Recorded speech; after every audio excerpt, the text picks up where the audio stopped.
안녕하세요, 영사. 영사. 여러분, 오랜만에 저희가 승소 사례로 돌아왔습니다. 오랜만인가요? 오랜만이죠. 맨날 이기잖아요. 늘 이기는데 승소 사례를 말씀드리는 게 드물었는데 한번 말씀을 드려볼게요. 여러분, 회식 다음날 모든 기억이 사라졌어요. 그런데 아침에 눈을 떠보니까 당신이 성범죄자다 이런 낙인이 찍혀있으면 어떠실 것 같습니까? 그리고 나 출근하잖아요? 테이블이 없어져. 보직 해임돼 있어. 이게 실제 지금 대한민국에서 남성들에게 벌어지고 있는 케이스입니다. 그리고 저희 의뢰인의 사건이기도 하고요.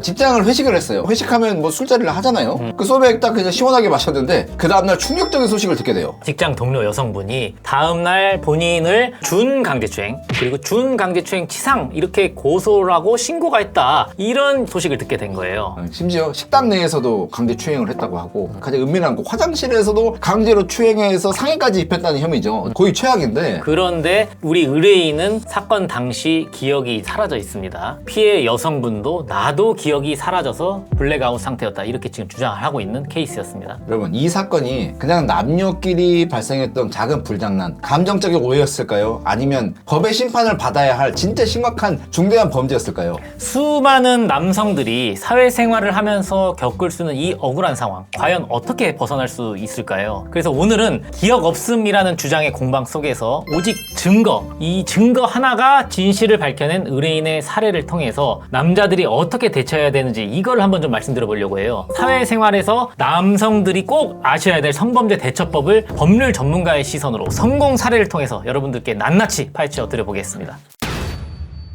일단은 저희가 성범죄 관련된 법률 개념에 대해서 좀 정확히 말씀드리겠습니다. 준강제추행이라는 거는 사람의 심신상실 또는 항거불능을 이용하는 추행을 의미합니다. 준강제추행 치상이라는 거는 치상은 다쳤다는 의미잖아요. 그러니까 추행을 통해서 사람이 다쳤을 때 적용하는 가중처벌조항입니다. 근데 이 사건에서 따져봐야 될 게 피해자의 주장이 뭐냐면 술에 난 만취해가지고 어떻게 이동했는지 도무지 기억이 안 난다 이렇게 진술을 했어요. 단편적인 기억으로는 이제 뭐 피의자가 자신을 강제로 뭐 가슴을 만지고 키스를 하고 추행을 했다 이렇게 지금 주장을 했어요. 그걸로 인해서 상처까지 입었다고 주장을 한 겁니다. 거기에 대한 저희 의뢰인의 반박은 억울한 거예요. 나도 블랙아웃 됐다는 거예요. 내가 1차 때 술을 너무 많이 마셔가지고 그 이후 기억이 안 난다고 진술했습니다. 근데 이 사건 실제 사건 기록을 보면 진짜 술을 빨리 마시긴 했어요. 구체적으로 30분 만에 한 소맥 7잔 정도를 마셨고요. 한 3분의 그 소맥을 한 번씩 계속 벌컥벌컥 마시다는 거잖아요. 그래서 우리 그 의뢰인은 내가 피해자한테 그런 일을 했을까 스스로 의문이다라고 하면서 처음부터 일관되게 억울함을 호소를 했거든요. 그리고 심지어 법 체면 수사라고 있어요. 서울경찰청에서 하는 그 수사 기법이 있는데 그것도 내가 응하겠다 이렇게 답변을 했죠. 여기서 우리는 한 가지 질문을 던지게 되잖아요. 이렇게 기억이 안 나면 유리할까? 남자가 술 취해서 기억이 안 난다라고 하면 다 불리하게 작용이 되는데 피해자는 술 취해서 기억이 안 난다라고 하면 그 말은 믿어줘야 되는 거예요? 그거에 대한 근본적인 의문점이 들죠. 방금 말씀드린 대로 피해자 쪽에 여성의 진술에 무게추가 기울어서 사건이 안 좋게 흘러가고 있었는데 이거를 살려준 결정적인 증거 뭐예요? CCTV 영상이 있죠. 사건 현장인 식당 그리고 주변 CCTV 영상을 경찰이 다 확보를 했죠. 그렇죠. 놀랍게도 CCTV 영상에선 어떤 영상이 나왔는지 아십니까? 그 여성분의 주장에 따르면 뭐 화장실에서 나를 벗기고 막 진짜 막 나를 미친 듯이 뭘 하려고 하는 그런 이상한 사람을 알고 있다고 얘기를 했잖아요. 근데 둘이 서로 팔짱을 끼면서 다정하게 걷고 있는 모습이 확인됐습니다. 그리고 피해 여성이 멀쩡하게 휴대폰으로 다른 사람이랑 통화하는 장면도 CCTV에 다 찍혀 있어요. 서로 손잡고 대화를 웃으면서 하는 예쁜 장면도 나왔고 키스를 하니까 피해자가 오히려 피해자 허리를 껴안고 입맞춤 하는 등 피해자가 특히나 저항하거나 거부하는 모습 전혀 CCTV 확인이 안 됐죠. 그리고 여기서 또 결정된 증거가 하나 있었어요. 그 식당의 종업원 그분이 이 남녀의 그 장면을 다 봤잖아요. 거기서 막 키스하고 이런 걸 다 보셨어요. 근데 그걸 강제적으로 하거나 의도와 다르게 하는 것처럼 보이는 장면 난 전혀 못 봤다. 자연스러운 남녀 연인 같았다. 이렇게 얘기를 한 게 결정적인 증거가 또 활용이 됐죠. 저는 피해자가 주장을 할 때는 내가 어깨랑 막 이마 멍자국에서 다쳤다고 얘기를 했거든요. 다른 부분에도 싸웠으니까 막 옷이 찢겼다든지 여러 부분에 대해서 폭행의 흔적이 있어야 되는데 여성분이 제출했던 거 이외에는 모든 부분이 다 깨끗한 거예요. 다 깨끗하죠. 몸싸움 흔적이 전혀 없었습니다. 그래서 상해 진단서가 제출이 됐음에도 불구하고 상해라고 판단하기 어렵다라고 수사기관이 평가를 한 거죠. 또 하나 식당 안에서는 멀쩡하게 서로가 키스하고 했던 사람이 갑자기 화장실 이동하자마자 CCTV 없는 장소에 누군가를 조업해가지고 강제추행한다는 게 말이 됩니까?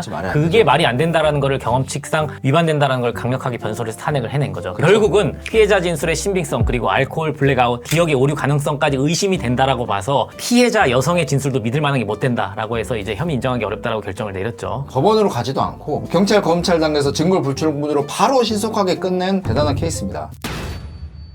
여러분 지금 여기까지만 말씀을 들으면 무혐의가 났고 불송치가 났으니 다행히 결과를 정의롭게 받았다라고 생각을 하시겠지만 만약에 여기서 CCTV가 없었다. 여성의 진술 때문에 남자는 기소가 돼가지고 유죄 전과자가 됐을 가능성이 충분히 있는 케이스예요. 남자 입장에서 보면 무죄가 났다고 이분이 어떤 포상을 받습니까? 맞습니다. 또 이분은 고소를 당했다는 것만으로 직장 내에서는 당연히 이거는 사실상 거기 격리 조치를 당하거든요. 그러니까 이것도 고소 들어오자마자 바로 술 먹고 다음날 출근했더니 내 책상이 없어진다니까요. 나는 완전히 전과자야. 그리고 직위 해제 그다음에 징계 같은 거 막 내려지고 이게 정말 입게 되는 굉장히 중대한 불이익이라는 거예요. 그 여성분이 상해 진단서도 제출을 했고 피해자라고 주장을 했기 때문에 큰일 날 수 있었던 상황에서 남성이 증거 불충분으로 끝났던 거는 초기부터 변호사와 함께 조사를 받았기 때문입니다. 맞아요. 저희가 초동 조치가 제일 중요하다 늘 말씀드리죠. 경찰이 전화 왔다고 신나가지고 조사받으러 가면 끝장이다라고 말씀을 드리잖아요. 변호인의 조력을 받을 권리를 행사를 해서 저희를 선임을 해가지고 저희가 동석을 해가지고 조사를 받았죠. 초동 조치가 왜 변호사가 필요하냐면 경찰에서 첫 번째 가서 진술을 하잖아요. 그 피의자 신문조서에 남은 내용이 나중에 번복이 안 돼요. 나중에 번복을 해도 돼요. 하지만 피의자 진술 번복하고 의심스러운 얘기하고 있네 라고 불리하게 평가가 된단 말이에요. 그렇기 때문에 처음에 어떻게 진술할지 물론 거짓 진술하라는 게 아니에요. 어떻게 진술할지를 전략을 잘 짜고 가서 진술해야 되고 변호인 의견서 저희가 5번이나 제출한 사건이에요. 피해자가 만약에 말을 왔다 갔다 얘기를 해요. 그러면 경찰이 이해를 해줍니다. 아 그렇군요. 그렇게 얘기하면서 힌트까지 주는데 피해자 입장에서는 만약에 조금이라도 잘못 얘기하면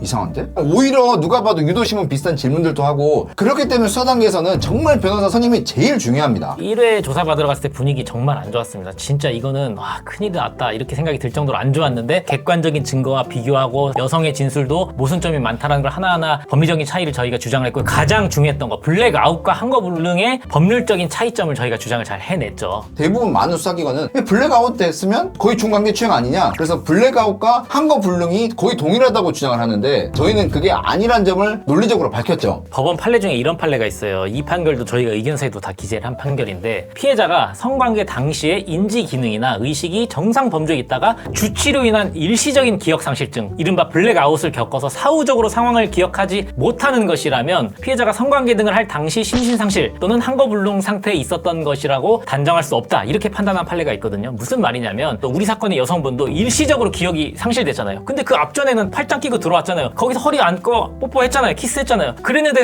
화장실 가서 일시적으로 기억이 잃어버렸다면 그것이 주치로 인한 일시적인 기억 상실에는 해당할지언정 한거불능이나 심신상실로 볼 수 없다라고 판단한 거예요. 그리고 세 번째로 저희가 주장했던 게 가장 중요했던 거 고의가 없었다라는 거를 입증을 해냈죠. 신체 접촉은 있었어요. 허리를 껴안은 거 인정했어요. 그리고 키스를 한 것도 인정했어요. 진술할 때부터 명백히 인정했어요. 하지만 여성의 동의가 있었다. 나는 그렇게 판단한다 라고 진술을 일관되게 했고 그거에서 자연스럽게 보인 CCTV 장면들 자연스러운 스킨십이랑 피의자의 일관된 진술이 고의성이 없었다는 평가의 바탕이 됐죠. 그래서 이런 논리적인 의견서와 피해자 진술의 신빙성을 그 부분에서 입증한 결과 경찰이 불송치 결정 및 검찰의 불기소 결정을 저희가 받아냈습니다. 억울한 이런 누명을 벗게 된 거죠. 정말 근데 이 사건은 많은 남성분들에게 시사를 해준다라고 생각해요. 술 먹고 CCTV가 없는 곳에서 무슨 신체 접촉하시면 큰일 납니다. 나는 전과자가 될 수 있는 걸 내 스스로가 감수하겠다 이렇게 선언하시는 거랑 똑같은 겁니다. 사회생활하는 남성들에게 꿀팁을 좀 저희들이 알려드려 보려고 해요. 첫 번째, 술자리에서의 오해, 그리고 왜곡된 기억, 그리고 억울한 혐의 이런 거는 누구에게나 찾아올 수 있어요. 그 사람이 술에 취하면 이상하게 뭔가 은밀하고 고스로 숨으려고 하는데요. 그런 단독 동행은 절대 피하시고 그리고 또 하나 중요한 거 있잖아요. 의심스러운 상황에서는 녹음이나 녹화 이런 거를 적극적으로 고려하시고 변호사랑 상의해서 신중하게 결정하십시오. 저희처럼 만약에 이게 기소가 됐다고 하더라도 국민참여재판으로 이번에 또 만장일치 무죄 받았지 맞아. 않습니까? 그럼 어떻게든 저희가 무죄를 받아냈을 거예요. 성범죄 전문 변호사를 선임을 해서 수사 절차부터 함께 하셔야 되고요. 그 과정에서 진술 거부권, 그 다음에 변호인의 조력을 받을 권리, 진술을 어떻게 할 것인지, 법리적으로 어떻게 다툴 것인지 하나하나 대응을 같이 해 나가셔야 됩니다. 그래요. 객관적인 증거 확보에 모든 노력을 기울여야 됩니다. 그거를 가끔 변호사들이 그냥 얘기하거든요. 변호사님 어떤 증거를 구할까요? 얘기하면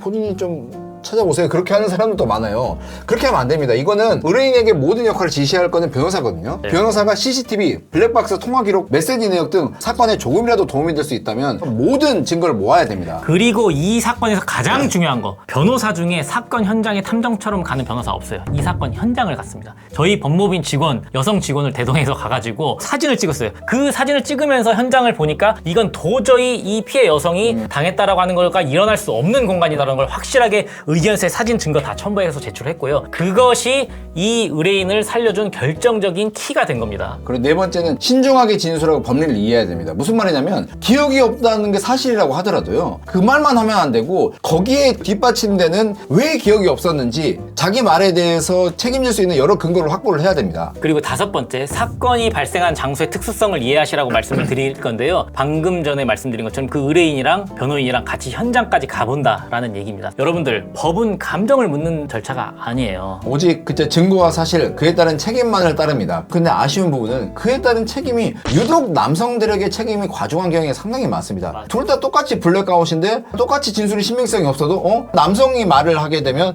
야, 너 분명히 거짓말하고 있는 거야. 그렇게 보는 게 이 사회적인 편견이 너무나 무섭습니다. 이 영상이 억울한 상황에 처할 수 있는 모든 잠재적인 성범죄자가 될 수 있는 남성분들에게 도움이 되기를 바라는 마음에 촬영을 했고요. 오늘 영상이 유익했다면 구독과 좋아요 눌러주시면 큰 힘이 되겠습니다. 이 정보가 필요한 많은 남성분들에게 이 영상을 널리 공유해 주십시오. 블랙아웃이 됐다고 하더라도 끝이 아니라 분명히 헤쳐나갈 수 있는 길이 있기 때문에요. 너무 절망하실 필요 없이 이 영상이 충분히 도움이 될 수 있을 거라고 생각합니다.